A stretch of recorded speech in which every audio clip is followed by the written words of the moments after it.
6 రోజులుగా నిరసన చేస్తున్న రామాయపట్నం ఫోర్ట్ పునరావాస ప్యాకేజీ మత్స్యకార బాధితులు ఎట్టకేలకు ఆందోళన విరమించారు. వారి డిమాండ్ల మేరకు మొదటి విడత కింద ఒక్కో నివాసానికి 9.91 లక్షల చొప్పున నిధులు విడుదల చేసేందుకు అధికారులు అంగీకరించారు.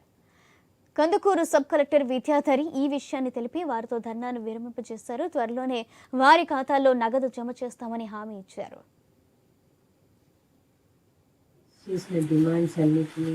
త్వరగా గత 2-3 రోజులుగా ప్రతి ఒక్క అధికారి ఈ కన్సర్న్ ఈ పట్నం పోర్ట్ రామాయపట్నం పోర్టుకు సంబంధించిన వాళ్ళు మరియు ల్యాండ్ అక్విజిషన్ సంబంధించిన వాళ్ళు ప్రతి ఒక్కరు గత 2-3 రోజులుగా దీని మీదే పనిచేస్తూ ఉన్నాము. ఏ విధంగా మీరు అడిగిన వాటికి న్యాయం చేయొచ్చు అని. నేను ఈరోజు ఇక్కడికి ఎందుకు వచ్చాను అంటే, మీరు అడిగిన ఒక్కటిని నిన్న నేను వచ్చినప్పుడు మీరు ఏం అడిగారండి? R&R package 18 years.